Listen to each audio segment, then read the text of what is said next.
Ayubowan and good evening, ladies and gentlemen. So nice to meet you, all of you, in this fabulous and chilly, I say, evening with a kind of rainy, but and your coffee on your table. And hope you all are doing safe and staying at indoors because we are facing a pandemic situation at the moment. So why we are here?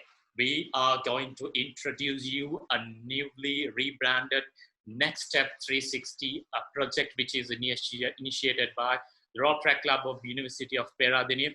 So, what is Rotaract? What is NextStep 360? Let me tell you a brief on that. The NextStep 360 came up like we as an Rotaract Club of University of Peradeniya identified a major problem which most of the undergraduates are facing at the moment, which is choosing a career path. Like they can't actually choose what to do when they are going into the industry. So we came up with an innovative solution for that.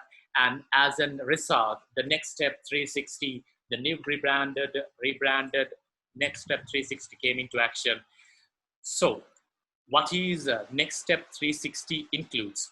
NextStep 360 includes everything where you gonna need when you are going into the industry or when you're going into the corporate world, where you can get into the corporate world without a hesitation and without any doubt. So we are going to take you on a journey with a fabulous, renowned people who have excelled in their fields and make you ready to go into the industry when you are getting out of the university. So without further ado, I would like to invite the president of the Rotaract Club of University of Peradeniya, Rotaractor Rabidu Senviratna, to welcome all of you. Thank you, Rotaractor Sahan. So very good evening to all of you, distinguished panelists, moderator for the evening, invited staff, and invited Rotaractors, ladies and gentlemen. As the president of the Rotaract Club of University of Peradeniya, I'm immensely honored to welcome you all to the first phase of our award-winning signature project, NextStep 360. Project NextStep was initiated back in 2006 as a professional development seminar. And with its 14 long years of history and accomplishments, we decided to rebrand NextStep as NextStep 360, where we will focus not only in one area, but in three major areas to prepare the youth for a career after graduation. So NextStep 360 is not an isolated project. It is a long-term plan project.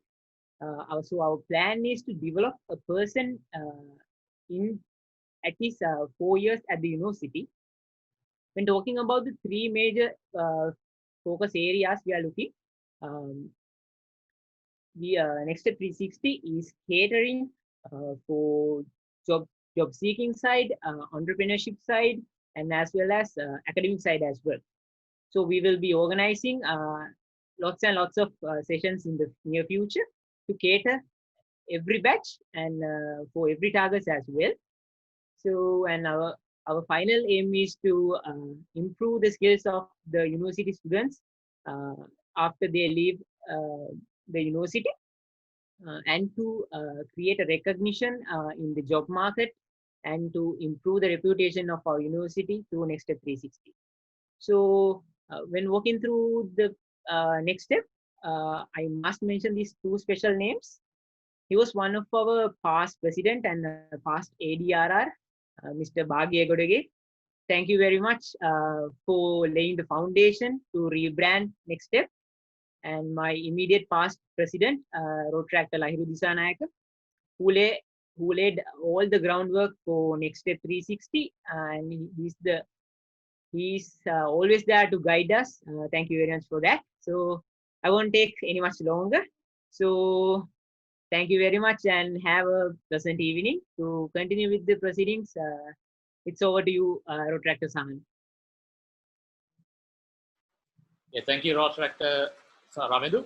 So we are, as I mentioned earlier, we are going to take you a journey through this is not a small journey. We are going to take you a whole new level of journey out for the 4 years or the 3 years that you are staying in the university premises. So as a student, so he as the first project we have arranged a panel discussion with a set of amazing panelists as well as an amazing moderator. So let me introduce you. This personality is a proud product of University of Peradeniya and a product of Rotaract Club of University of Peradeniya as well. So with that, he has initiated the Rotaract Club of Sentinential United. He is a charter president of that Rotaract Club, and also he is the project manager at Startup X Foundry. So, ladies and gentlemen, the moderator of today's session, Mr. Aloka Seniviratne. Aloka Seniviratne, over to you. All right. Okay. Thank you very much.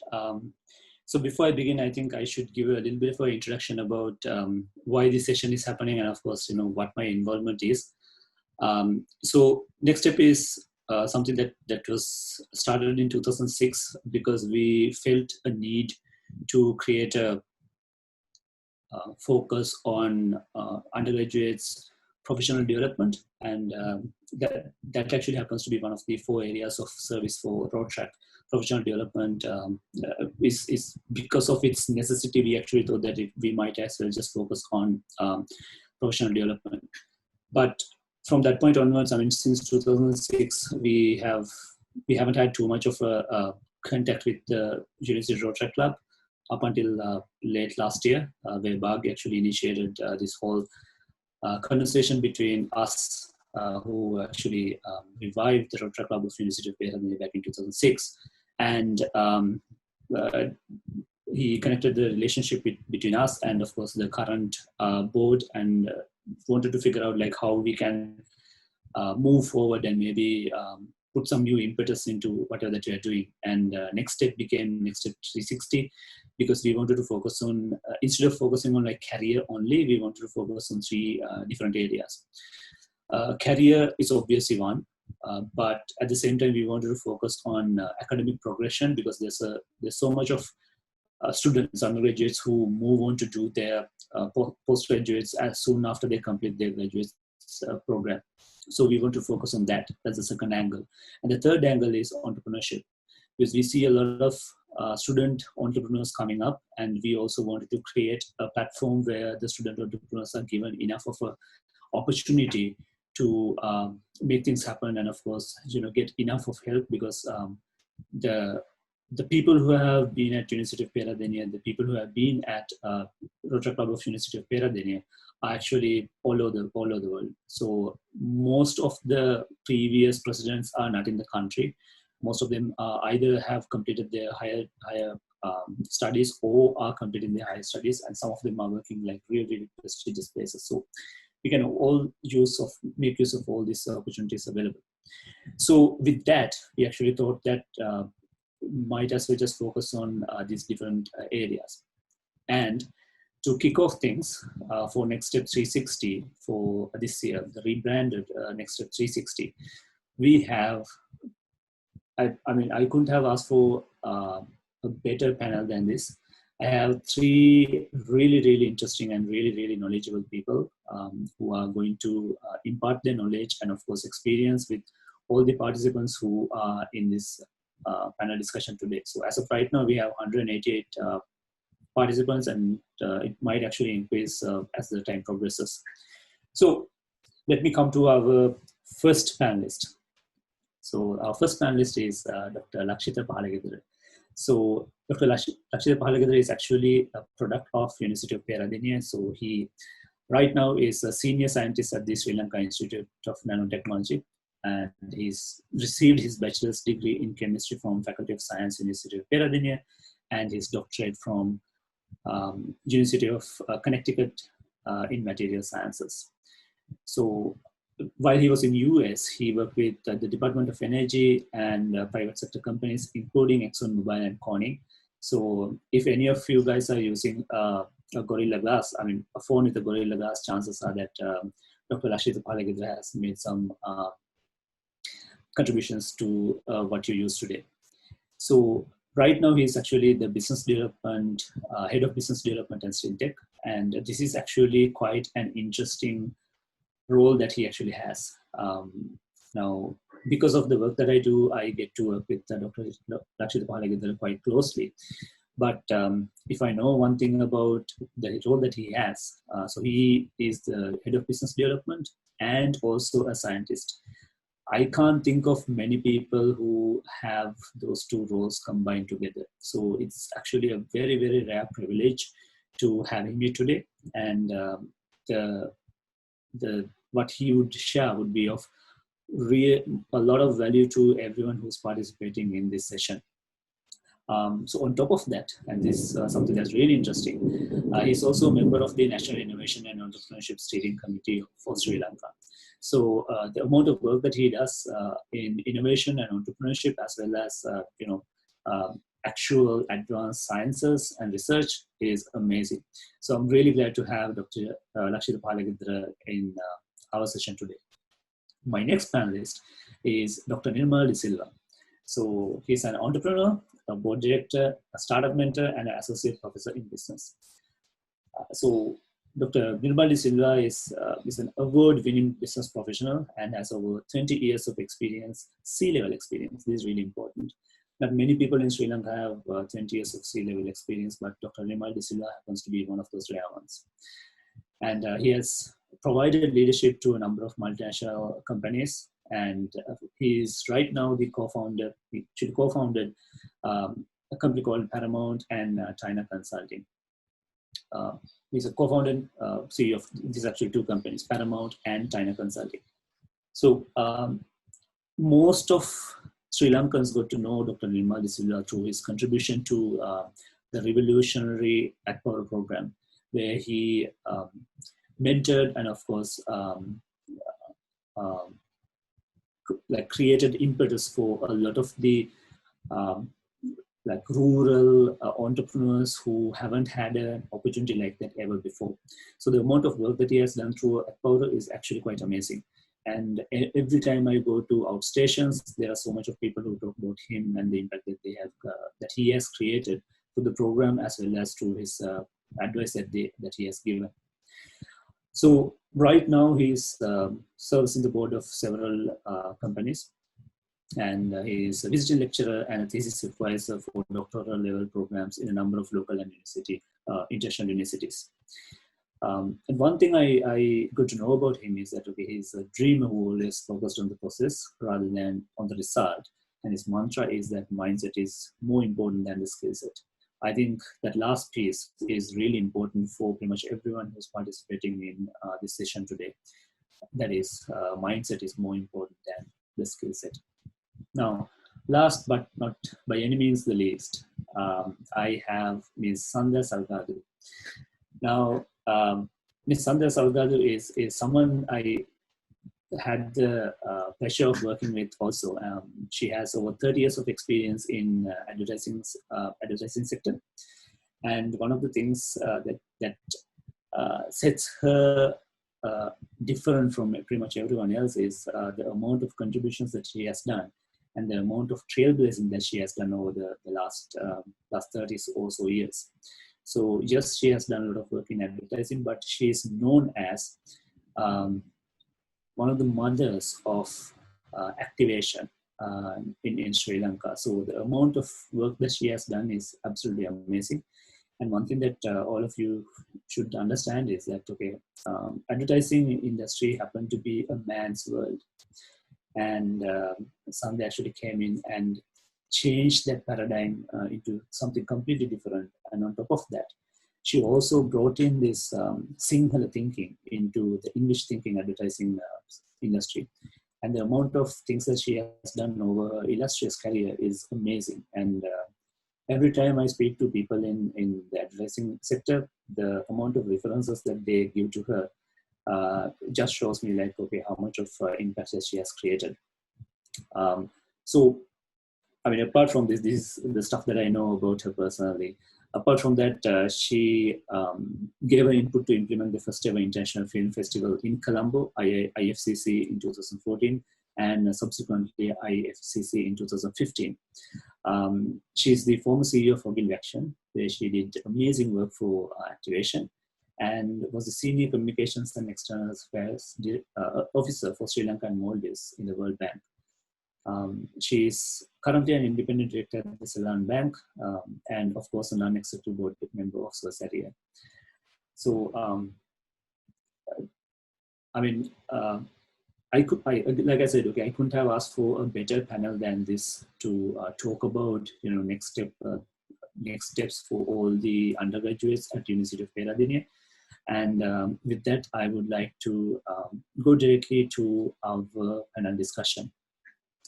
Now, I hope I have Dr. Lakshitha, Dr. Nirmal, and Sandya in the panel. And if you guys can turn on your microphones and videos, that'd be great. Right. Okay. So what I'll do is I'll go with the same sort of flow that I mentioned. Introduce the panelists. So it would be Dr. Lakshitha, then Dr. Nirmal, and then I'll go to Sandya.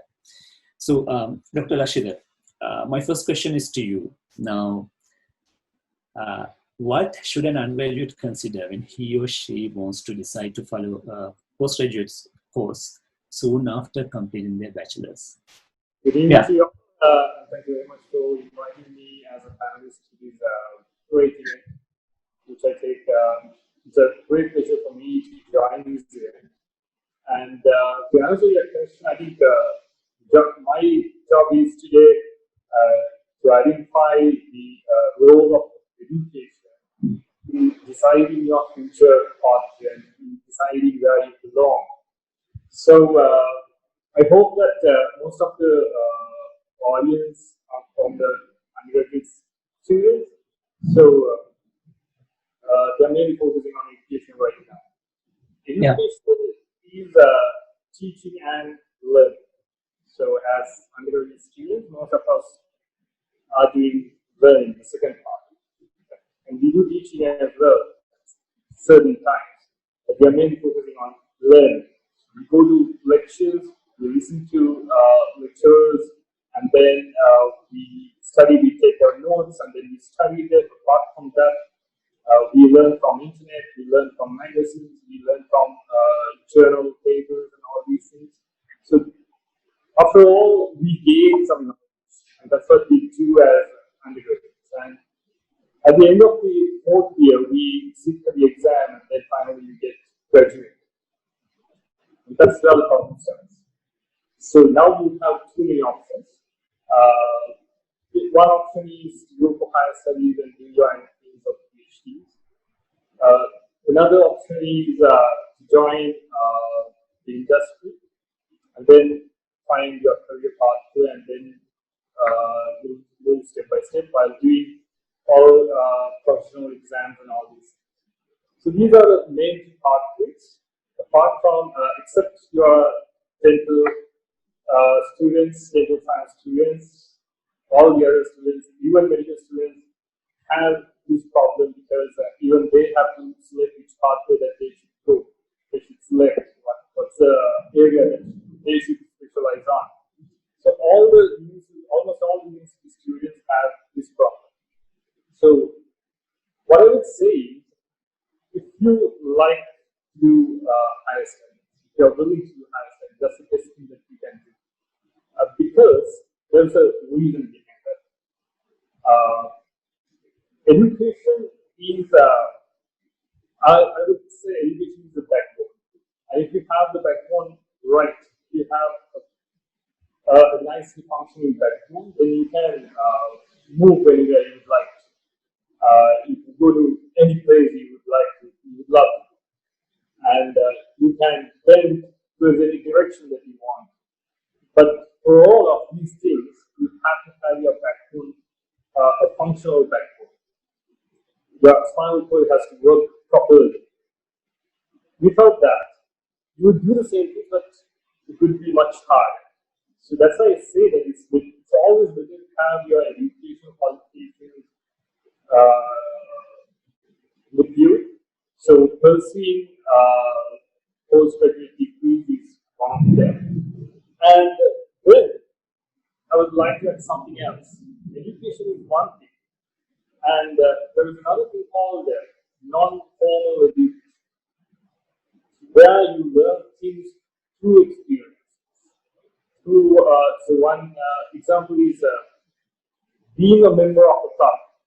So there's in the Rotaract club, you are gaining experience through that. By doing extracurricular activities, you are gaining experience. By dealing with the society, you are gaining experience.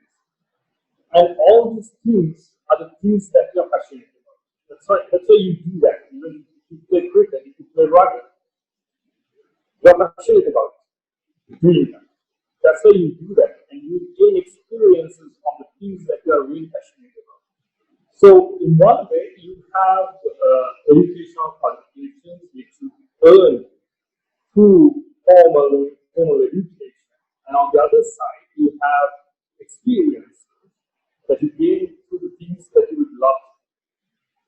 So, if you have the right balance, if you are smart enough to identify the right balance and the right combination of these two, then that would help you to go to the place that you really belong.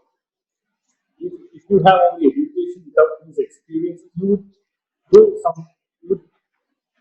towards your career path, and you will gain some, you will get benefits out of that, but that may not be the place that you belong to. I will give you a very specific example. The students who sit for bioscience, sit for A-levels in bioscience stream, and the students who get the highest marks, they get selected to do medical, they get selected to go to the medical faculty. And then they become doctors. So have these students ever thought that whether they like to treat people? That's the question. So that's right. If you should gain education through educational qualifications, and then at the same time you have to consider the experiences that you gain through the things that you love, and then you can find the right place that you will belong. So that's the basic introduction.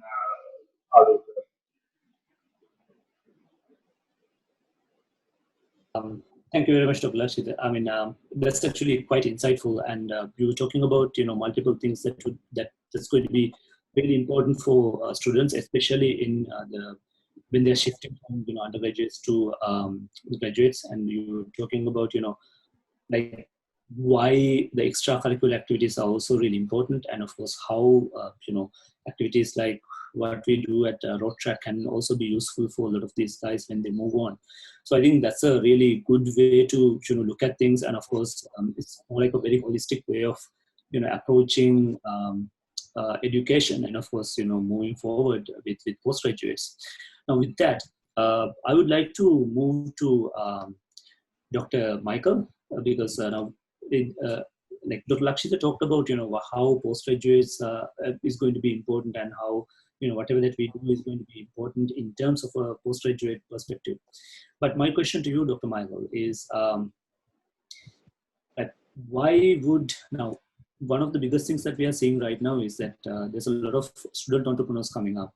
So there's a specific competition called GSCA, that is Global Student Entrepreneur Awards, which is focused on student entrepreneurship.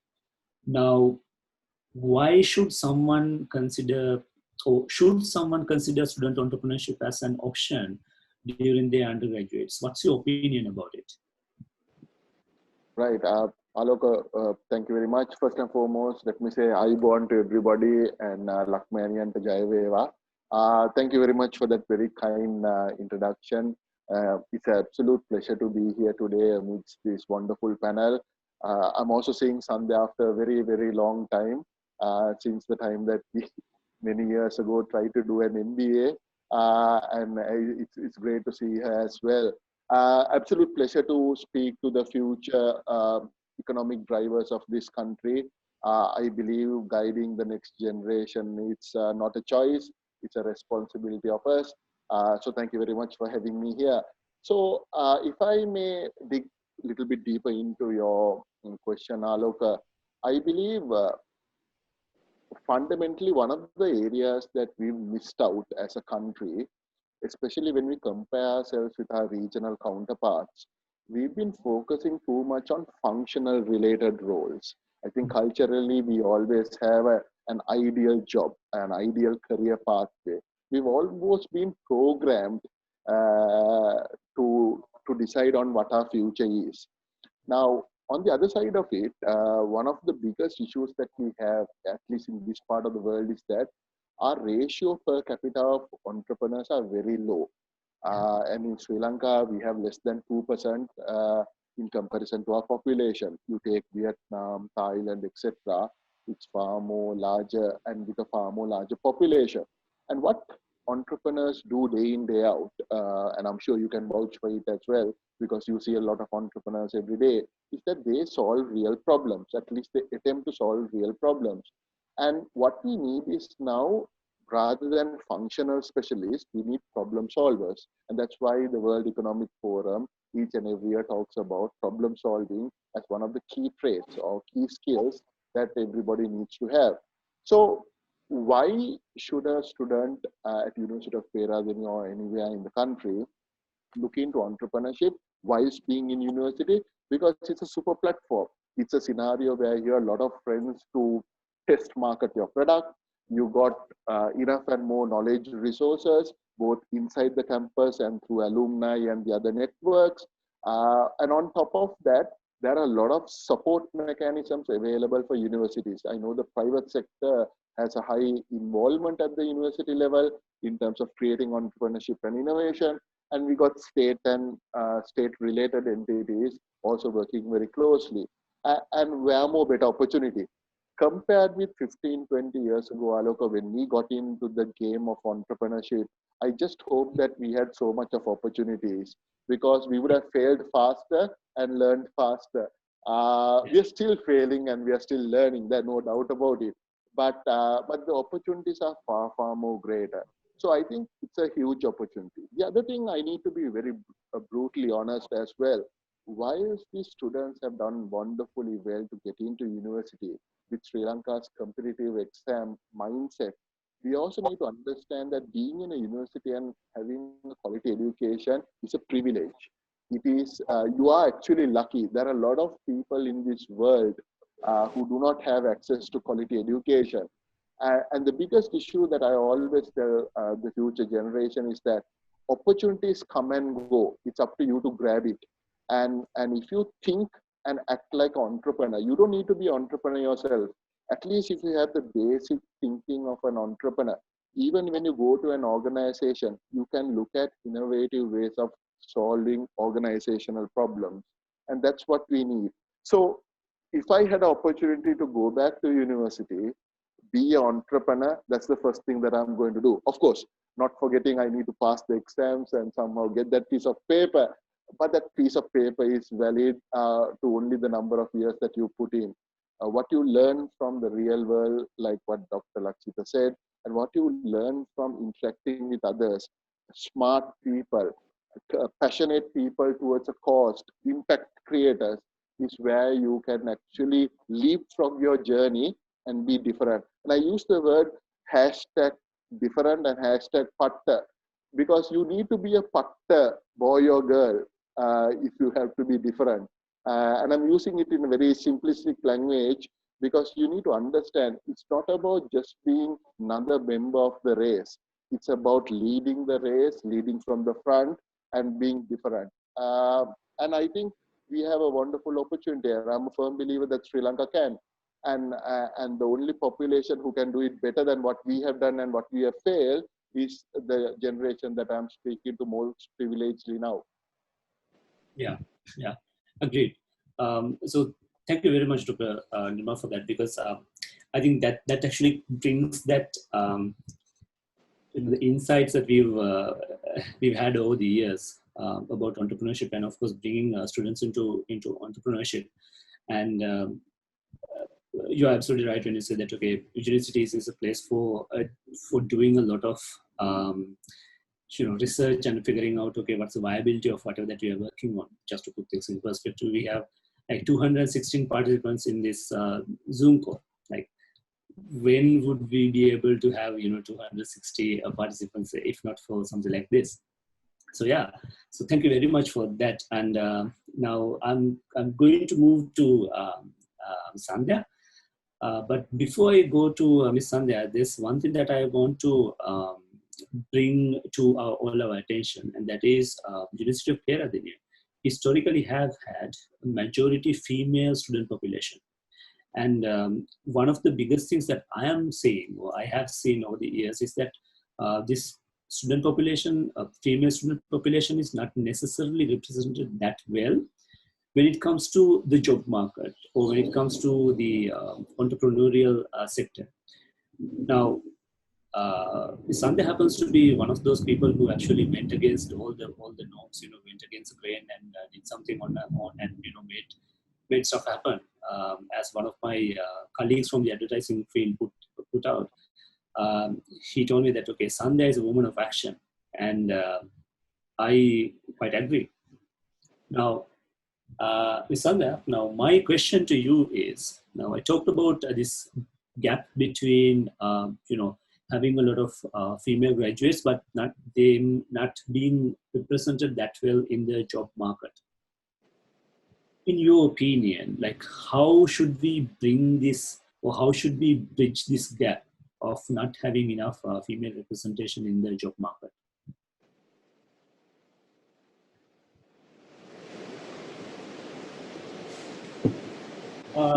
Your microphone is muted. Yeah, sorry. Yeah, so first and foremost, thank you very much for that wonderful introduction. I'm really not sure whether all that is, valid, but anyway, thank you. And good evening to everybody. Yeah, I feel privileged to be talking to so many hundreds, 200 odd people.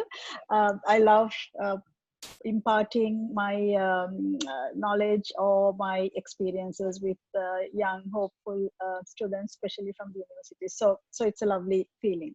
Thank you for that.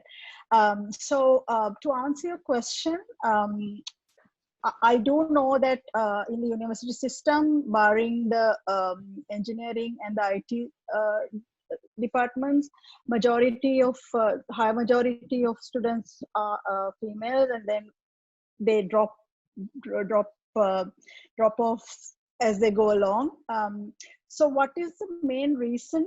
I always think, and I just feel somehow it's changing a little bit, but overall in the society, for a woman, when she's between 25 and 30, some other priorities take over, like marriage and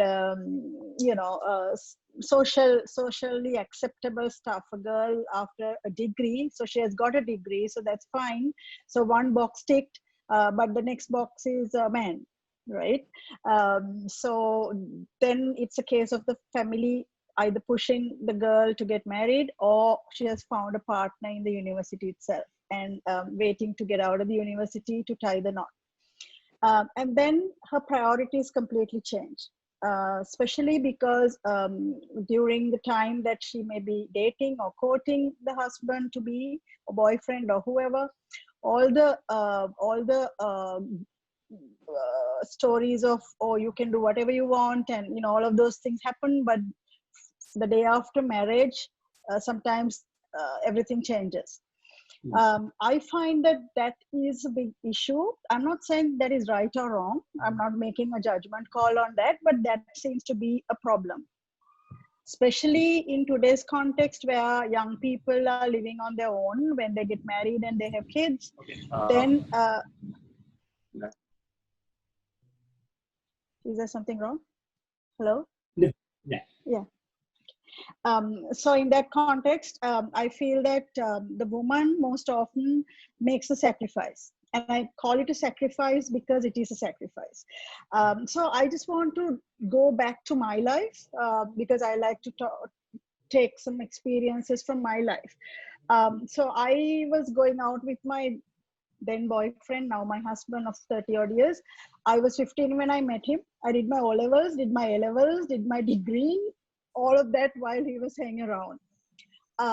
So when I went to the university, I could have done a special degree, but I wanted to get out and get married. So what's wrong with that? But I had a plan, right? I had a plan because I really told myself, my husband to be, and everybody else, education comes first, because qualification you will never lose. You'll lose everything else, but once you're married, once you're educated, nobody can take that away. Your husband can leave you, your boyfriend can leave you, but you have your education. So that is something I was never going to compromise on. And then I also told him something. I said, I'm going to study, get a really good job, and find consultants to do housework. So I'm a very unorthodox, I'm not shy to say this, but I can't cook. I hate cooking. I don't like to clean house and break cobwebs. I'd rather pay somebody and give another lady some kind of financial benefit while I go on my journey. So I might be saying the wrong thing here, but I don't really care. But because that's what I believed in, and that's what I did. So nothing came in between what I wanted to do and what I did. My husband was the biggest strength. He's the biggest rock in my life, supportive. Whatever I wanted to do, he sort of supported me. So two things happened. One is my vision, what I wanted to do, my education, and my plan, how to handle marriage, children, and work. And also I studied thereafter. So I'm just saying it's a mindset. It's just a mindset, and you have to manage your life your way, not the way your parents, your in-laws, the society wants. To hell with it. They are not going to give you food. They will not cheer you when you're doing well, but they will cheer you when you fall. So why listen to them? So girls and boys, education is so important. Marriage is nice, but plan your life. That's my little bit of advice. Okay, yeah. Thank you very much. And this actually resonates what Dr. Nirmal was saying. Okay, mindset is more important than the skill set. So I think there's a lot to be learned there. And I think Sandya, your story about how it came about is actually quite important, because that's one of the biggest things that sometimes we are missing. I mean, most of us, especially in the university level, we don't get to learn from the experience of others. And I think that's a bigger problem that we will have to solve at a certain point, because we don't have to, do everything in our lifetime. We can actually learn from people like you, people like the panelists today, so that we can actually learn from their experience and do things a lot differently. So I completely agree with you on that. And of course, thank you very much for those great insights about how you approach life and how it all came together for you as a person. And with that, I would like to move on to Dr. Lakshitha. Now, this is more to do with the practical application of what you have done, or like what you have done as a researcher, as a postgraduate student, so on and so forth. Now, in your opinion, there are like three things that a good researcher should have to develop, to have like long-term benefits. Like, what would be three things that you can tell us that as a good researcher, if you develop them, you will have long-term benefits? What would those be? Okay, Alok, hope my voice is clear now. Yes, yeah, it's visible. So, let me start from where I stopped. The main problem during undergraduate studies in Sri Lanka is when you finish your undergraduate degree, you are almost 25 years, 24, 23, 24, 25. Then you have to make a decision whether you have to do postgraduate studies or not, because you're already in mid-20s. So I had the same problem. And you asked for three qualifications that a researcher should have. The first thing what I would say is you have to have not only to be a researcher, but when you are trying to step into the society, you have to have a clear vision. Mm-hmm. That's valid for researchers as well. That vision must be very clear, but it should not be very narrow. Mm-hmm. When you start your postgraduate degree, you should not think about the exact place that you want to be. I should not think about that I want to be the CEO of this company. Then you might lose a lot of opportunities. You have to be very, you have to have specific targets at each stage of life, which are dynamic, but you have to have a clear vision. Means when you finish a degree as a science student, you should not try to be a specialist in economics. That may not be the correct path. There could be some specific, very talented people who can change their domain at any stage of life. But most of the time, when you try to change your domain, you get frustrated. You end up with frustration or disappointment. So when you start your postgraduate degree, you have to have a clear vision. That's what I meant by having a clear vision. I want to be a researcher in this specific area. That's okay, but you should not have very specific targets. So when I finished my degree as a student who did a chemistry special degree, I had several choices. One choice was to join the industry, and the other choice was to go for higher studies. And I choose the second one because there were many reasons. And one reason was by that time my sister was studying in the States for her PhD, and so I had the influence from her side as well. So I applied universities in the States, and then I got selected for about 3 universities. Then I picked University of Connecticut. And then when you step into that university, everything is different. The culture, the society, the people, the way they talk, the way they eat, the way they do research, is totally different to what we do here. Because in the final year, as undergraduates, we got some experiences in doing research in several areas. But when you go to do postgraduate studies, you will understand, you will get to know that doing the way you should do research is completely different from what you do here. You have to talk to people. You have to read a lot of research papers. And first of all, you have to find your research voice. That is really important.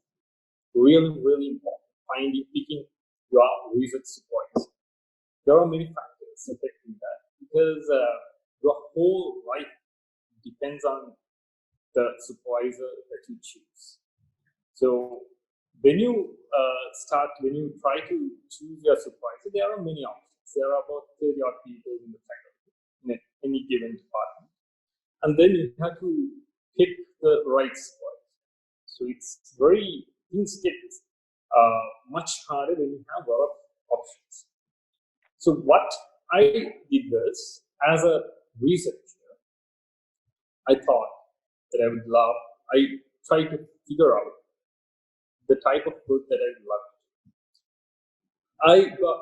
I got to know that I'm good at material science, and I love material science. So I tried to find a supervisor who's doing research in that specific area.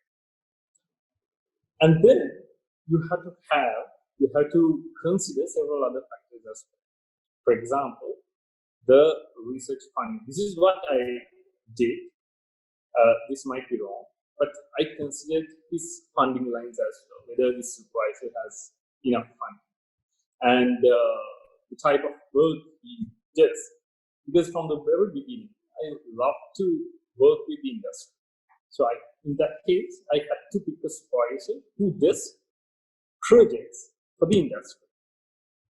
So I picked one person who was a very busy person, who was the head of the director of the Institute of Material Science, and he had the highest number of the largest research group in the area. Not even in that university, but in maybe the whole New England, he had the largest research group, which consisted of 35 PhD students and 15 undergraduate students. So it was a huge group. The disadvantage was he didn't have time to go and talk to each and every student in his group. We had group meetings every week, but we get a chance to do a research presentation only in 3 months' time. So that was the disadvantage. The supervisor is not coming after you. He's not always talking to you. But on the other hand, you had everything else. You had money, you had enough projects, industry projects, and all these things. So that's where a researcher would choose the right supervisor that who would bring the student to the place where he or her wants to be. So that is very important. Then I picked that person because I love to do work with the industry. But then I worked hard because I knew that the supervisor is not coming behind me. He's not always looking what I'm doing. So I had to learn by myself. I had to be self-motivated. And on the other side, I had enough money to do research, get chemicals, and all these things. So I did research. At the end of the 5th year, I got 15 research papers, which were published in index journals. I got 2 patents granted from the United States Patent Office. But more than that, I had worked with 2 major companies. To be honest, I have worked with 3 major companies: Department of Energy, ExxonMobil, Corning Incorporated, and I have also worked with some other companies such as General Electric. So I got all these things because I knew where I wanted to be. So that's the second quality that a researcher should have. He should know where he wants to be, and he should pick the right supervisor who would take him to the right plan. That's rather hardest part. Then you have another set of options. You can go for a postdoctoral study. You can do a postdoctoral study as a postdoctoral student. Or you can go and join the industry, in the States in my case. And the other option is coming back straight. So when I finished my PhD with 15 journal papers, which I consider as a higher number for a PhD student, and 2 patents, I had to get the choice because all of my reports, my publication records and everything pushed me to do and go for higher studies, to do postdoctoral studies, or to join the industry in the States, because my supervisor, my colleagues joined IBM, Intel, companies like that. But I had to make the decision. So that's the third point, where you have to make a very strong decision once your PhD is done. Because then I sat back, and then I thought, what do I like to do? One option is I can join academia and be a lecturer, be a university professor. The second option is I can join the industry and work in a laboratory the entire life. And the third opportunity is finding a smaller tank and then play a much broader role. So I picked that one, and that's why I decided to come back to Sri Lanka. So then I came back to Sri Lanka, and at SLINTEC I started my career. Maybe I can talk that a little bit later. But to answer your question, you asked for three qualities, three main qualities that a researcher should have. The first thing is the researcher should know what he should do, where he should go. The second thing is he should pick the right supervisor and then work according to what he wants to do. And the third one is once the PhD is done, he should take the right decision, which could be a very strong decision. Hope I answered your question. Yes, yes, it did. I'm really sorry. I have like massive amounts of thundering happening in the background, so you might actually hear that. Hope you're in Colombo, right? I am in Colombo, yeah. So lockdown is affecting a lot of these things. Yeah. Okay. So Dr. Lakshitha, thank you very much for that. And I think that was actually like a very broad answer about how your journey actually came together. And of course, you touched base on like multiple different things about how the journey started, and of course, what you learned, and what the sort of things that made you who you are, and of course how that is like related back to how you got your employment, and of course how your career progressed, and of course how it came together. So thank you very much for that. Now with that, I would like to go to Dr. Nirmal. Now Dr. Nirmal, and this is actually I'm going to open this question to all the three panelists because it's going to be really important. Now if someone, my best explanation is, until the tsunami happened, all of us thought that, this whole story about, Modu Godagalana and, Viharama Devi was put into the ocean and all that, we thought that, that's some, hook and story. But then the tsunami happened, and all of a sudden we are like, oh, okay, so that could have been the case back in the day. And we are actually experiencing something very similar these days because of the COVID-19 pandemic that's happening. Because until now, when everybody said that, okay, look, there was the Black Plague in the Europe, and like most of the Europe was under this influence of Black Plague for about 300 years or so. We thought that, okay, that's never going to happen. And here we are in 2020. All of us have worked from home for the majority of this year. And what do you think? What do you think the lifestyle elements that would change, that you think, for the long term? Like, what are the lifestyle elements that you think would change for the long term? That's my question to all three of you. So yeah. Sure. So it's quite an interesting question as well. I think I want to take a step back in probably answering that, Aloka.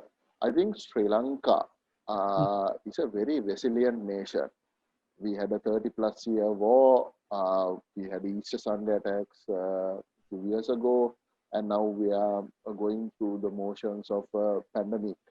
And in each and every time, how we came in as a country and how we overcame these obstacles was that our focus and the goal was to have a united nation, as well as we were very specific in terms of how we wanted to achieve that. So, and these pandemics are going to come in the future as well. Aloka, there is no doubt about it. Many years ago, we were taught that it's survival of the fittest. But now the brutal reality is that it's survival of the most adaptable.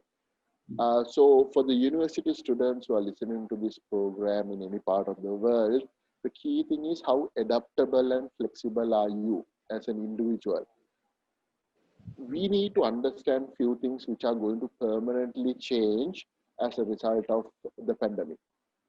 One thing is that companies are going to change the way on how they operate. Industries which are fragmented might get consolidated to a certain degree. Companies who are really doing well will basically go missing because of the disruption happening to their traditional business models. So what are the challenges? If you were hoping for a dream job, or if you are working hard for a particular dream job, that may not be available anymore. On the other hand, every pandemic creates enormous amount of opportunities. Yeah. And that's where, my dear students, you have a huge opportunity to do whatever you want. Because by nature, being young means you have agility, and you want to challenge conventional norms. You are somewhat rebellious. At least I was that when I was in that age group. And these scenarios are quite helpful when you want to change the narrative. And technology has been a great enabler. Unfortunately, many of us think that technology is the end game, but it's not so.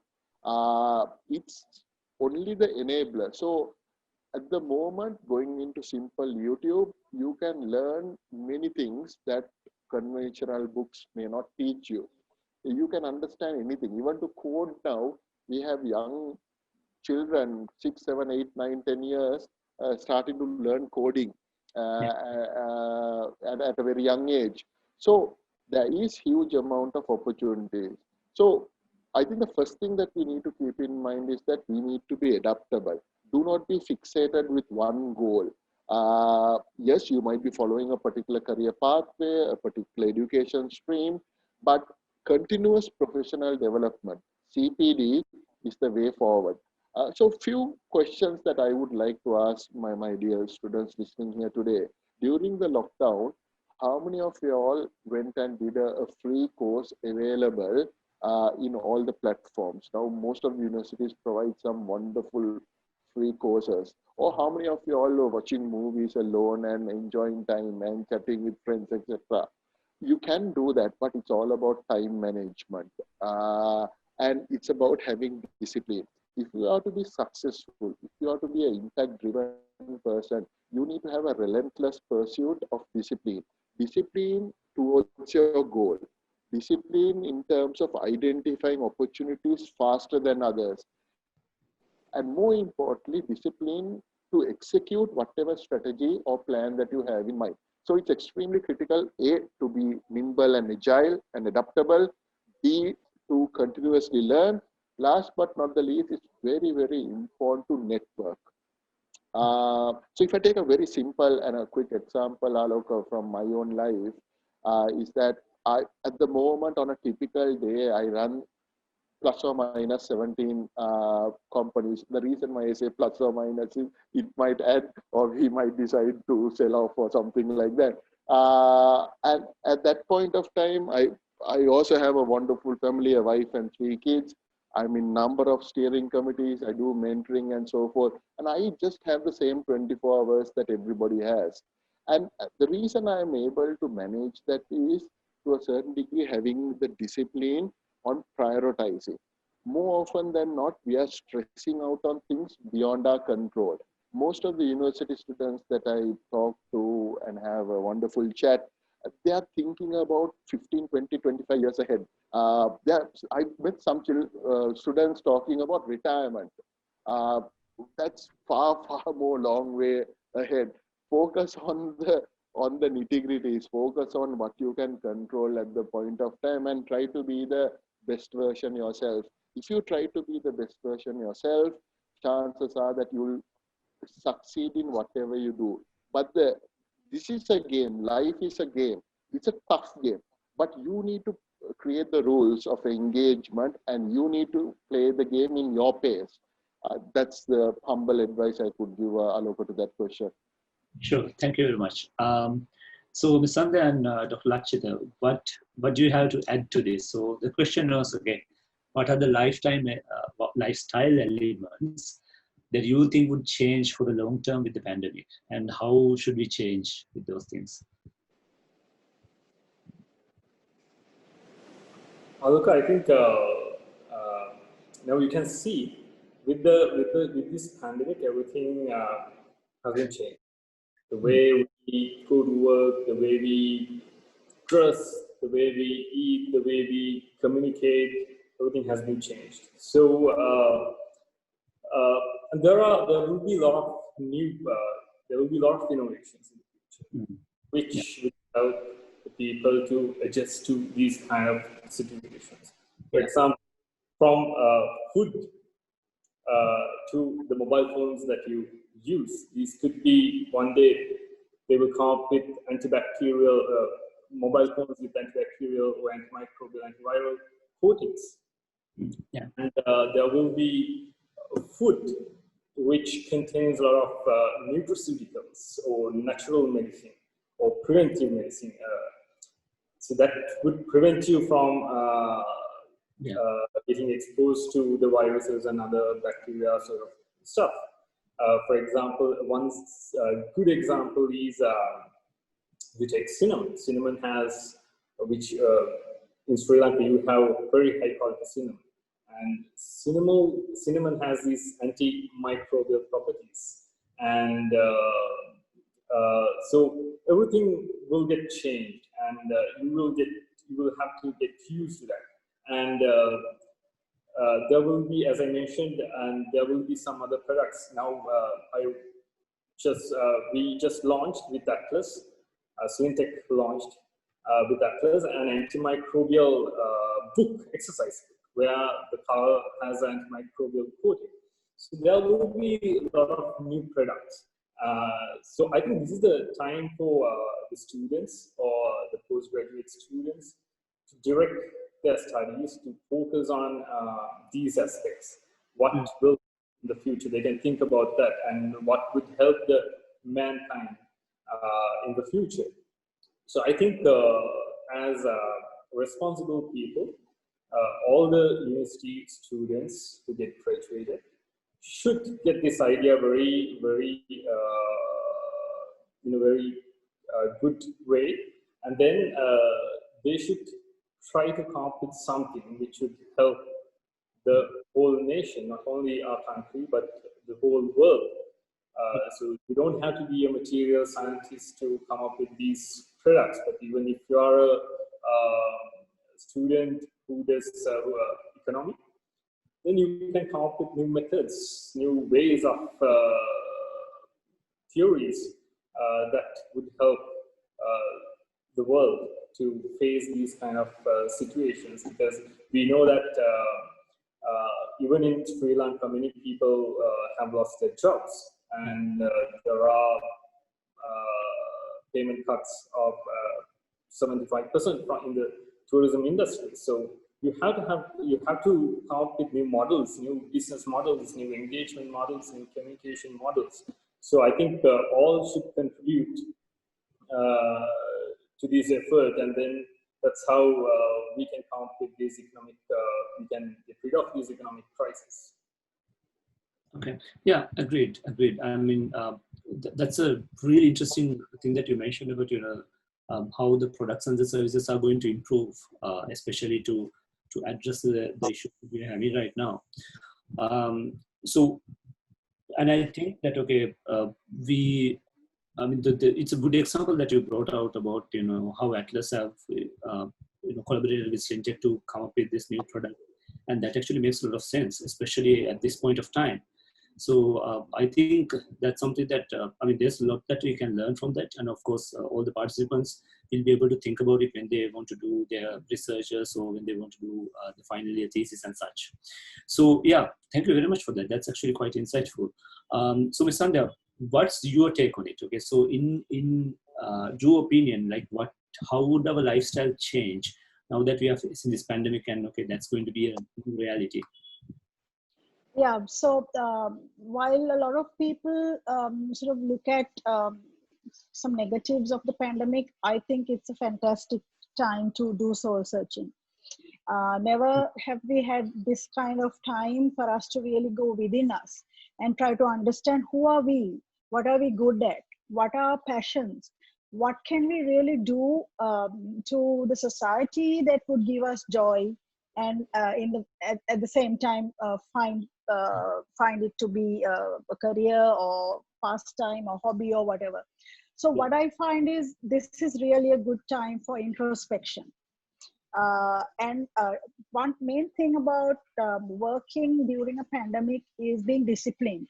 like Nirmal also said, because when you're working for somebody, you are compelled to be disciplined. You go at a time, you come back at a time, whatever.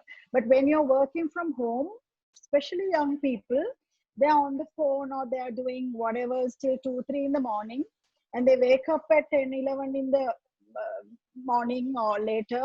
And I know for a fact how when they're coordinating, the work is being coordinated, they're half asleep, they're not focused. So the whole work from home concept is very, very challenging. But I think we really need to get a hold of ourselves and ask ourselves what is going to be our future. So being self-disciplined, being motivated without somebody pushing you is really important. And this is a really great time to be creative, because you have to figure out what are you good at. So apart from doing your job, if you have to do your job, that's fine, but you can multitask. With the help of technology, you really can do many other things. So if I have had a desire to do something and I haven't really taken the plunge, this is the best time, because you will really not falter. Because even if you falter, it's not going to be a loss of capital or anything, because you will be having a Facebook page and doing something as a small startup. But having said that, I find a lot of young people starting things without really planning, without a strategy, right? They just wake up in the morning, and because somebody is doing a similar thing, they think they also can do. So they don't have the knack of the same thing. They don't really, they haven't really thought about it in their minds. They just want to go with the herd. So a big problem we have also in this country is the herd instinct. That kind of herd instinct is what is really taking us down. Fear of missing out. Sorry? Fear of missing out. I think that's FOMO. I just call it the herd instinct, because like cattle, we go in one direction. Yeah. So basically, we have to figure out what am I good at, not what my neighbor or my friend is good at, right? And then work towards it with a strategy and with a plan. And I think, like somebody said, you don't plan for 25 years. You don't even know whether you live the next year. So plan for the moment. And as a Buddhist, I can also say, be mindful, live for the moment, and make the best of the moment. But really, the main thing is be disciplined. Not wait till somebody tries to discipline you, but self-discipline and multitasking and being creative. Yeah. This is the best time. Yeah. Thank you very much. That's actually quite insightful.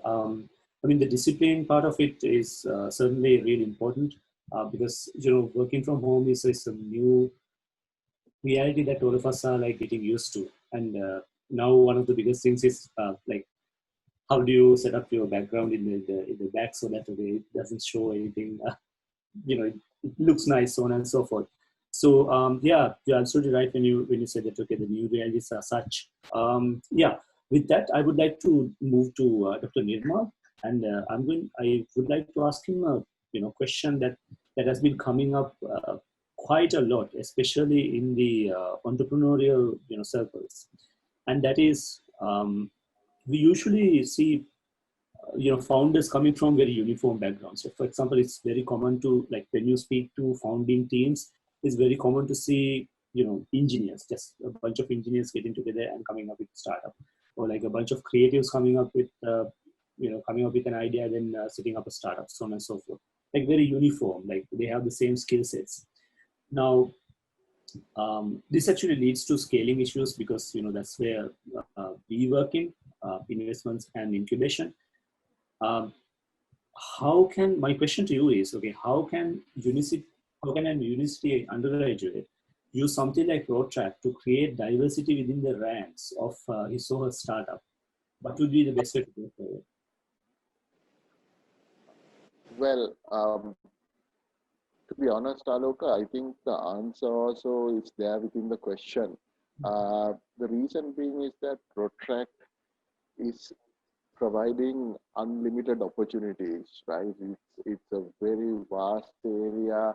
You can hook up with anybody in any other university, any other part of the world. It gives you immense opportunities to not only network, share knowledge, and find people with the same passion and purpose. Now, most often when I speak to young entrepreneurs in particular, I feel the word passion almost raped. They say we are very passionate. But when I ask them, what is your purpose in life? Most of them find it very difficult to explain. And that's where that thing needs to come in. And again, if you're looking at an entrepreneurial journey, starting something up, doing a side hustle, even whilst working, there is enough and more time to spend 1 or 2 hours a day on your entrepreneurial idea. So it's unique because diversity is the way forward. And in fact, one of the reasons why Sri Lanka also missed out in this overall bandwagon for economic growth is because we were very silo driven. Even if you speak to most of our very successful entrepreneurs, they have this notion of being king of the Sri Lankan jungle. Yeah. And that is the idea, right? They will, if possible, try to collude and put in protectionism, lobby government to ensure no competitors come in. That's the typical machoistic thought process that we've had. But the world is a very smaller place now. The one thing the pandemic also showed us that we are all equal. The 7 billion plus population is fundamentally now one market. And this goes to the students who are doing marketing or business management. And we talk about segmentation, targeting, and positioning when we teach students. And that's where the targeting component comes in. You not only need to target your customers, but you need to target your right potential co-founders and team members. Diversity is the key. One of the things, Aloka, that I've done consciously from day one in my entrepreneurial journey is, first I've started to accept that I cannot be humanly possible to be the smartest person in the room. That is the reality. And once you start thinking about that, then you start appreciating the value that others bring into the table. When I speak to a lot of tech entrepreneurs, they are so fixated about their ability and they assume that each and every person will work within that same work ethic and passion. We are all different. Diversity is what makes us so special. And diversity is what can take us forward. We can break traditional boundaries and barriers with diversity and inclusion. Without naming names, we see huge success stories of female business leaders coming into the foray and showing how things are done. We need to start accepting that. At the same time, we need to provide more and more opportunities for people to be the best version. Yeah. I'll give a classic example. Majority of the entrepreneurs, you speak to them and ask them, how many entrepreneurs have they mentored? How many entrepreneurs have they supported over the last 10, 15 years as opposed to just building their own venture? It's a very small handful, Aloka. So that's where enhancing the network, speaking to a number of people, sharing your idea, validating your idea, having critical reasoning by multiple conversations is more helpful. If you think that your idea will be replicated and you don't share it, the chances are your idea will never come into play at all. And that's where it's very critical for especially the young entrepreneurs or aspiring entrepreneurs is that have a diverse pool and start valuing people's input because they are unique and diversity is their biggest strength. Okay, yeah, thank you very much. I mean, that's actually a very complete. I mean, it collected a lot of the areas that I would have wanted to for you to address, and definitely did that. And thank you very much for that answer. Now moving on to Ms. Sandya. So I have a very, very simple question to you, because you come from a arts background, so you have a languages degree. So let me ask this question. Are arts graduates unemployable?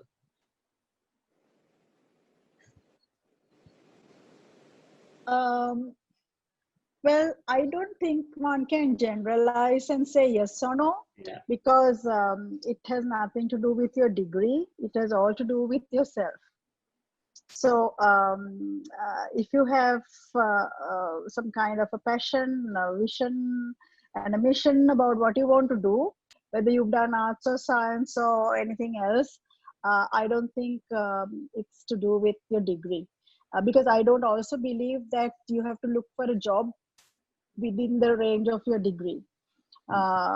That's another myth that a lot of the times, mostly the humanities graduates have a problem with, because they might say, I did history, geography, and something else, and therefore I don't have a job, I can only teach. But I know so many people, for example, at Unilever, there are architects who have ended up as brand managers and marketing managers. There are engineers who have ended up as sales directors. So your first degree has nothing to do with your job. I think the first degree is just a degree. For me, it's like now a degree is like an O-levels or even less than that. I'm not putting the degree down, but unfortunately we think when we get a degree that we've like arrived. That's the first thing. That is the first thing you have to shed from your mindset, because a degree is nothing now, because you have to have so many other skills that have to be that the degree has to be supplemented with. So that is the most important thing. So for you to be employable, your degree is almost like a stepping stone, because it's nice to have a degree. That's the basic education that one would have at the moment. It's something like the 8th standard O-levels, or I don't know, in the past O-levels was so important, then it became A-levels. Now a degree is like basic. So please don't be all full of yourself with a degree, because a degree is, for me, it's a piece of paper at the moment. You really need to have lots more built on top of that degree. So to answer your question, it's not an easy yes or no answer. Yeah.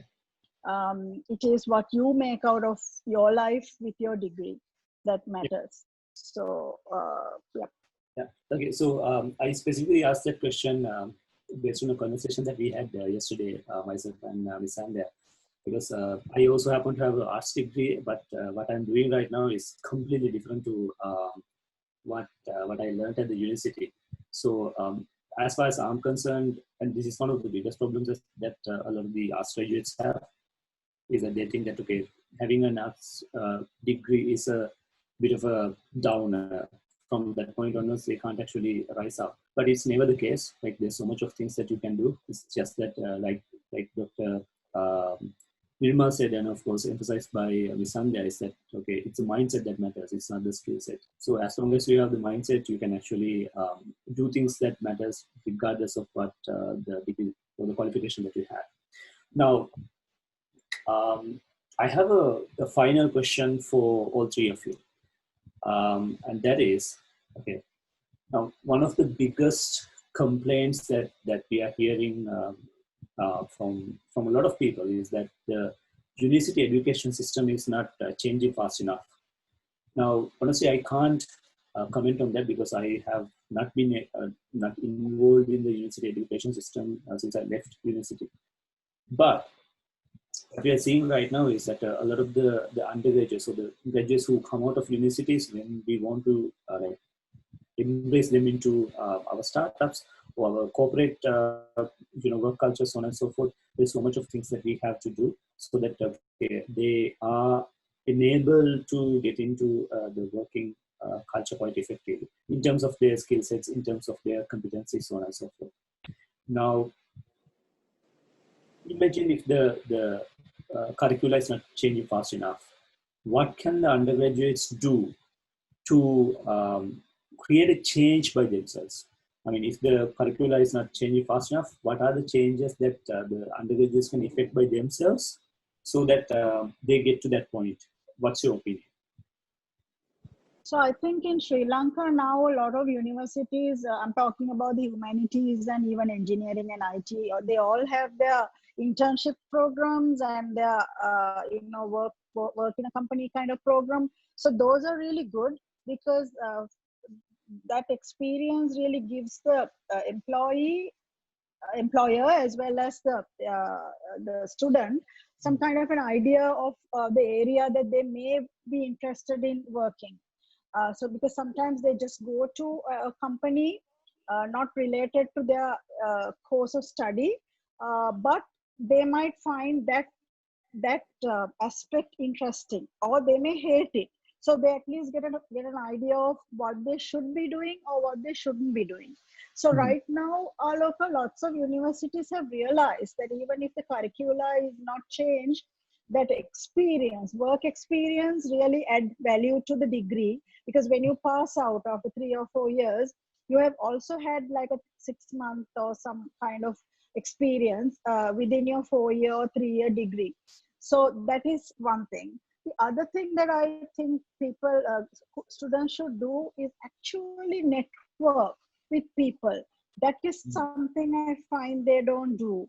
They should reach out to professionals. They should reach out to people who they think will help them with career counseling, or some kind of advice. Or now I had a friend of mine whose son was to go to America. He didn't know what he was going to do as first degree. So my friend sent his son to all his friends who had done different kinds, who are doing different kinds of jobs, so that this boy understood what each of these career options sort of had in store. We don't do that. We just don't do that. We don't network with people. We don't reach out to people.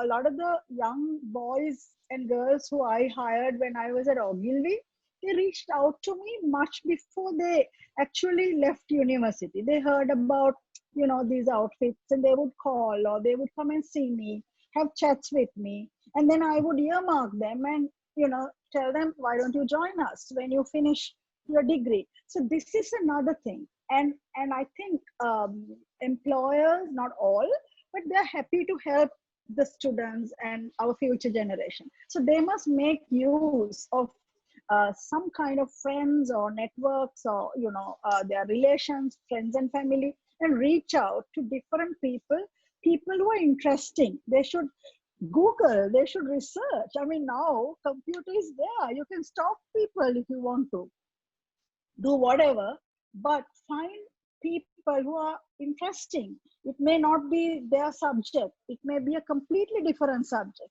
but there's nothing lost in meeting somebody just out of the blues and asking about the kind of work he or she does. So that, breaking this mold of just finishing university, looking for a job, and just waiting for a job, that mindset, this is the mindset game. I mean, you really need to feel proud of yourself. You should have self-confidence and self-respect, and be brave, and go out and say. When I went for my first interview, I told them, please, I don't want a salary. Take me in. If I'm good enough, after 3 months, you can decide to pay me whatever you want. How many graduates would do that now? Right? So I think I was married at the time also. So, I mean, money was important, but for me, it was my dream career. How do I get into my dream career? So I'll just go and say, try me out, because I knew I could. Yeah. So how many people really would take that chance? Now it's a case of, what is the salary? How many holidays? Do I get a mobile phone? I just throw them out of the room the minute those questions are asked from me. I'm like, sorry, you don't have a job here. So I think mindset. Okay. All right. Okay. So Dr. Nirmal and Dr. Lakshitha. Okay. So what are your opinions on this? Okay. So how can a graduate or an undergraduate change themselves despite all that's happening with the curricula and all that strikes, all of that? Despite all of that, what can an undergraduate do by him or herself to overcome these challenges and be at a better place? What are your opinions? Look, I think that's a very valid and a timely question, because there could be some courses, not all, where the curriculum is not updated. Especially now when it comes to the engineering courses, it has to be changed in a faster manner compared to the other courses, compared to majors or basic sciences. Now, I as once a student, basic science student at the University of Peradeniya, we the fundamentals. So the fundamentals are always important, and they would barely change. But the problem is how we use this fundamental stuff to a form, how we convert that into a form which can be used for the betterment of the country or the world. Now, it's not just a responsibility of the policymakers; it's a responsibility of students as well, because we are using public money. We all have to accept that. Yeah. So I had the same problem when I was doing my postgraduate studies at University of Connecticut, and that's why I always had this problem, because I always saw the separation between ideas and fundamental research and the refined product. Okay. You do a lot of fundamental research. There are a lot of ideas which never get converted into a refined product that the general public can use.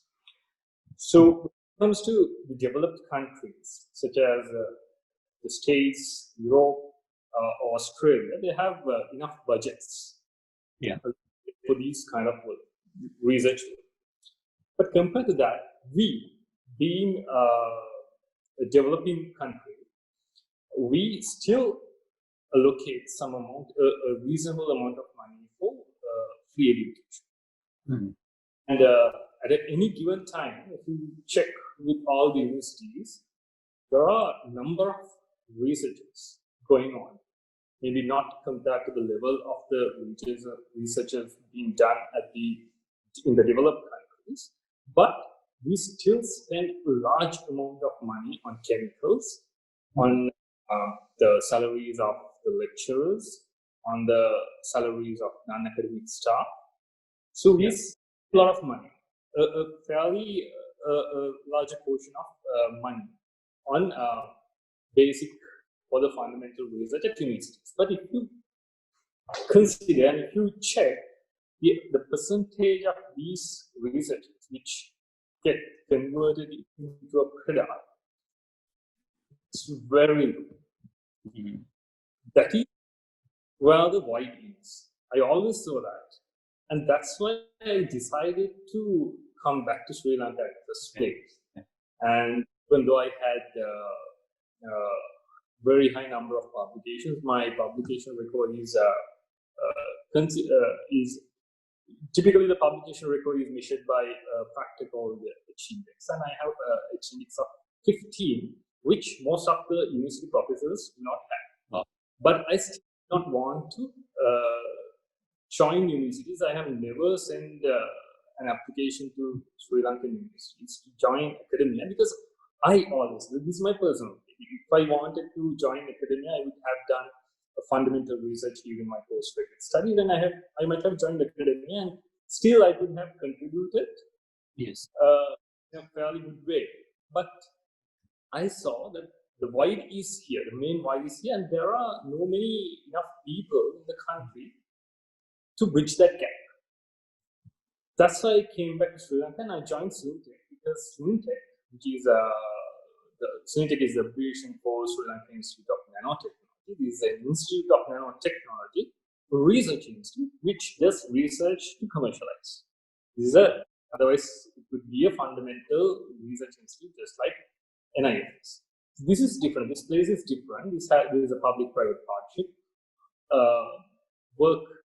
The type of work is very interesting, very modern, and updated. And so that's why I joined SLINTEC as a research scientist. Then I got the opportunity to join the business development team and to head the business development team, because here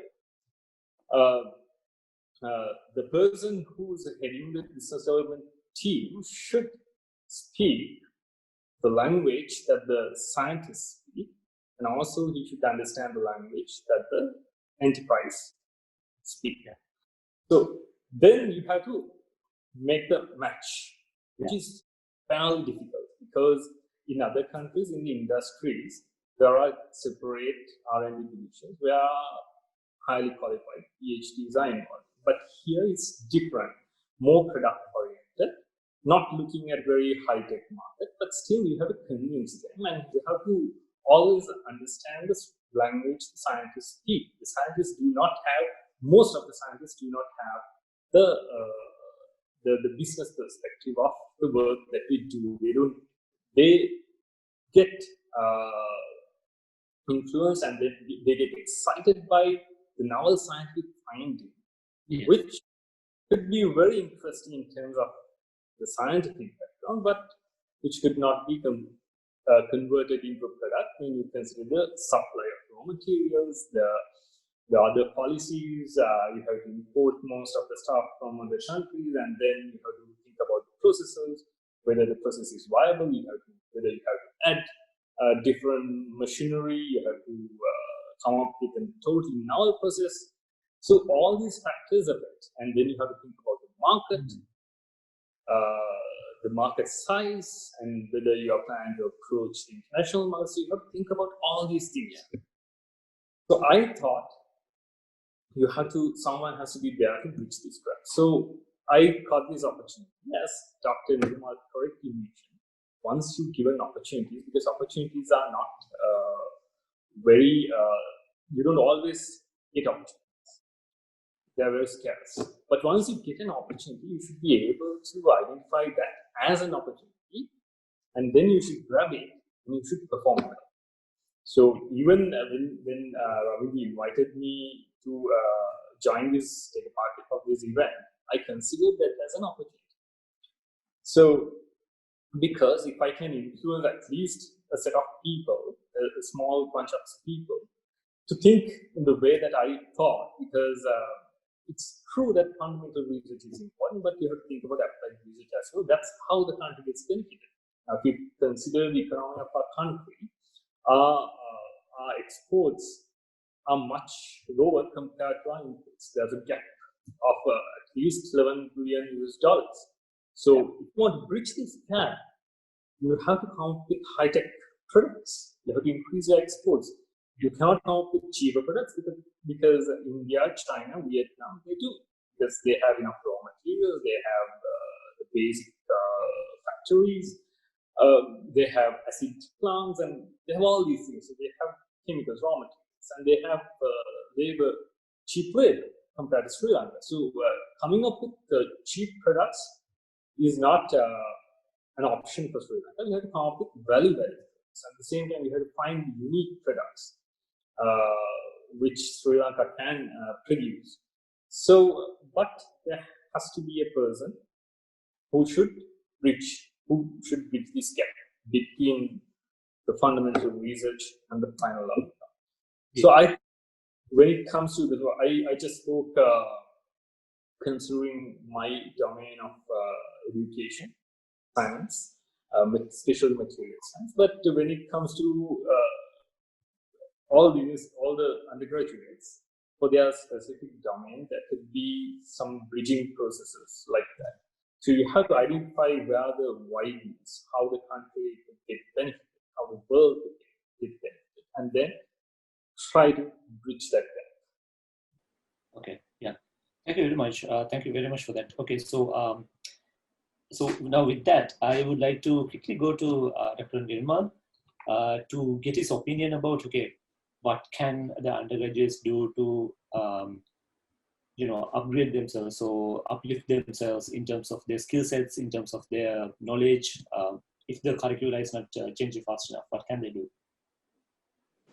Yeah, look, so the curricular change, unfortunately, it's not a choice or something that the undergraduates can control. Yeah. However, whatever domain-specific knowledge, if they feel it's not up to date, that can be quickly learned by reading. It can be journals, it can be publications, and Yeah. through the most important thing that was created in this world, the internet, right? It's quite easy to understand that. But my concern is not necessarily the curricula per se, Aloka. My concern is, are the undergraduates of today looking at developing some absolutely critical skills, such as communication skills, right? It's very important. There are two countries which are going to dominate the world economy over the next decade or two, and that's China and India. And I was telling this example today when I was addressing a forum of young planners as well. If I take a case in point, the port city, wouldn't it be helpful for a town planner or a civil engineer or an architect to understand and be able to communicate in Mandarin? How helpful would that be? Now we have people going into Korea every year and they pass the Korean language exam in flying colors. So there is nothing stopping you of learning an additional language. Many years ago, people tried to learn French and so forth. That was a bit fancy at that time. But now, learning Mandarin and for that matter, Urdu also might not be a bad idea at all. Now, no university is going to do that for you, even as part of the program, unless and otherwise you get some very passionate people who are looking at the broader picture. But that's something that you could do. Secondly, you need to improve the soft skills. It's extremely critical in any organization. Your success or failure is not on the domain knowledge, but it's in your soft skills. If you are unable to really understand that, be empathetic and relate to others, you may not be successful in whatever you do. The next scenario is that you can start learning is that you need to find role models. You need to find people who can inspire you. No doubt, the most strongest form of motivation is within yourself, but it doesn't hurt you to look at others and get in some of those key points that works well for them. I thought of sharing a very quick story because, as you mentioned, I work very closely with rural Sri Lanka, and I want to narrate a story to everybody who is listening this. I met a lady called Renuka Pushpakanti in the outskirts of Navagattegama around 3 years ago. Renuka Pushpakanti is now 41 years of age, but for the last 26 years, she has been in a wheelchair. She's almost bedridden, and at times she finds it very difficult to eat, and they need to insert a tube to feed her. But she is a social entrepreneur. She is a person who set up a company which helped a lot of people suffering from domestic violence in that rural village to teach them how to sew and create finished apparel products. And her job is very simple. She got in all the resources, spoke to people, pushed people like us also to guide her to a certain degree. But her job is very simple. Anybody coming to work for Renuka can work with her only for 6 months because she pushes them to set up their own small sewing cottage industry company after 6 months. Now, to the majority of the people who are listening to this, we are blessed in that sense. We are not physically having a difficulty. And if Renuka Pushpakanti can do that in rural Sri Lanka, being differently able, my question to all of you is, what is your excuse now? What is your excuse of not being the best version of yourself? What is the excuse now by going to be armed with a good degree, not being able to conquer the world? You need to start self-reflecting and thinking about yourself. And that is something that any curricular updation cannot teach you. You need to be mindful. You need to look out what's happening, keep your eyes and ears open, look at what's happening with your similar age group category in other parts of the world, because if they are solving problems, the problems in Sri Lanka can be very similar. So you might be able to influence that as well. Lastly, it's about being unique and different. If you are just going to have a degree and do everything else what others have done prior to you or at your peer level, chances are you're going to be possibly a lost ball in a golf link. But if you want to at least start playing the game, try to be different. So be ahead of the game in whatever you do. Do not give excuses like we were not taught in English, we never did a presentation, hence can I face this job interview in Sinhalese. We need to love our mother tongue, no doubt about it, but no more chances. It's zero defects, zero excuses policy that we need to have, because there might be just one more person, because of having, by virtue of a stronger mindset and willingness to learn, they might be able to get that job and succeed. And do not ever think that taking a step back in your life is a step back for perpetuity. In my case, there were 2 instances where I took a demotion voluntarily just because I knew if I broaden my scope, I can have a quantum leap within those organizations. 99.99% of the people within that large organization, we had 25,000 associates at that time, have never done it.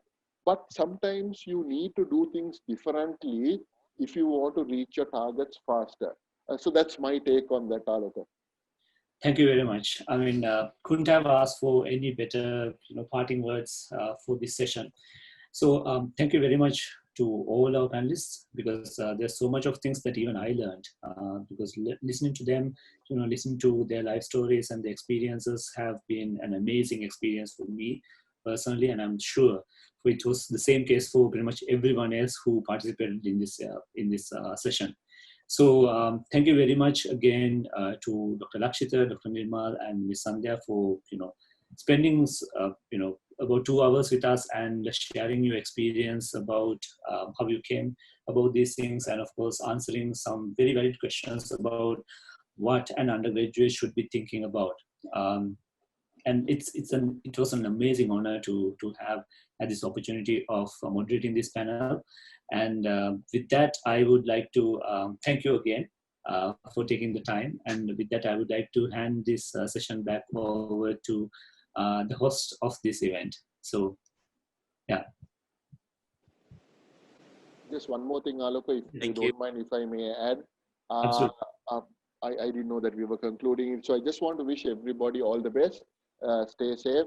And more importantly, in the next 20 years, if you look at Sri Lanka's per capita income and GDP growth rate, that's going to be driven by people like y'all. So I wish y'all all the best to drive Sri Lanka from strength to strength.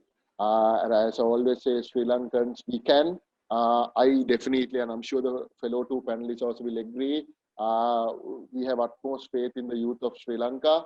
We've seen that, you have demonstrated that, and may you go from strength to strength to make Sri Lanka where it's supposed to be, the best in Asia, possibly best in the world as well. Sure. Thank you very much. Let me have one little word before we conclude.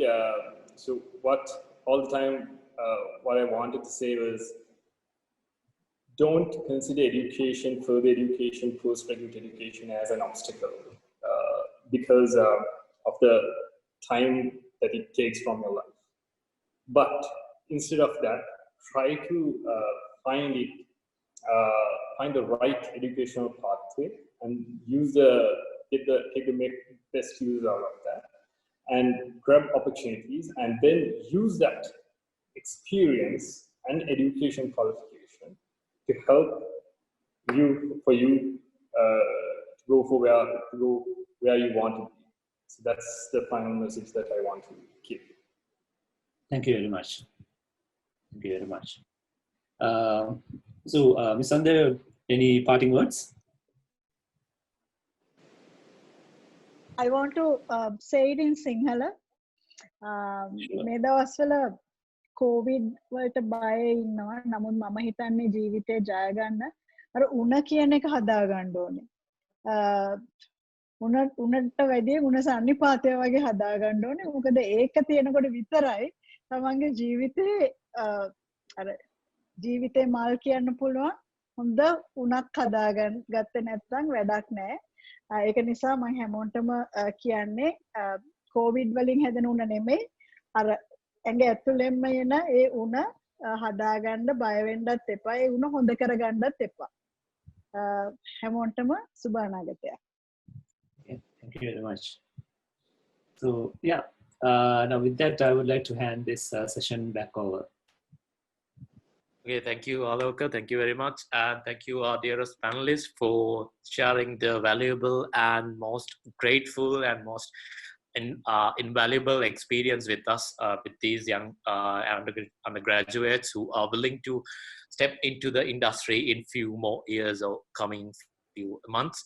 So with that, we would like to say that we are always expecting feedback. So our main goal is to provide with the best for the for our customers, for these young undergraduates. So first of all, I would like to invite our dearest senior lecturer Professor Ranjit Disanayaka to comment on our project in this regard. Oh, thank you so much for the invitation. I have been listening, very interesting presentation and thoughts. So me being a lecturer in the university last 25 years, and I have been working hardly in the industry as well as right now I'm working as a secretary to the ministry. So I have been going through the research industry and of course the bureaucracy or whatever it is. So I feel that being an undergraduate, what I always believe is that what you learn at the lecture room, academic stuff is the most important thing. But when I look back of most of the students who studied with us today, but those who did a lot of extra activities and thought out of the box and has gone far away than the others. Therefore, I think activity like this nature is very, very important. Changing their mind to think differently. Basically, most of the speakers are talking about we have to be different than usual. So I think doing the extra activities, thinking in a different way, and looking for the opportunities are very, very important. With that, I think this kind of lecture series is very, very important. That brings the student to think in differently, and maybe they will be the future of the country. With that, I would like to thank you for the given opportunity. And again, I would like to thank for all the speakers today, giving their valuable insight, what they have brought so far. Thank you so much. Thank you, sir. Thank you very much for your valuable ideas on this project. And next, I would like to cordially invite our dearest senior professor, Kitsre Lianage, to comment on this regard. Good evening, everybody. Thank you so much for inviting me to share some of my thoughts about this session.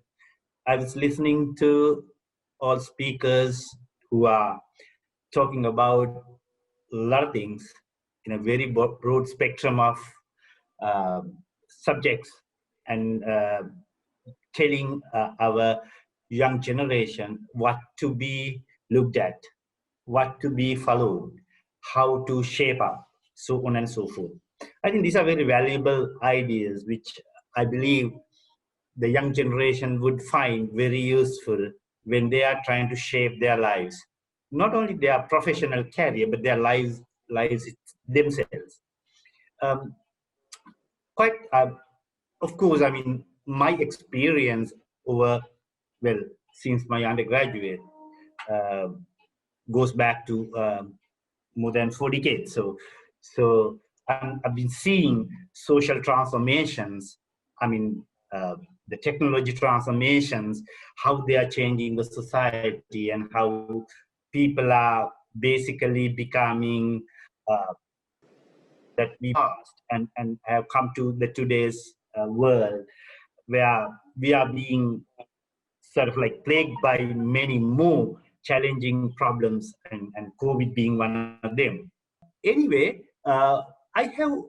this is, about the event, if I am to comment on, and this is, a very valuable things, because you give a lot of opportunities for people to share their thoughts.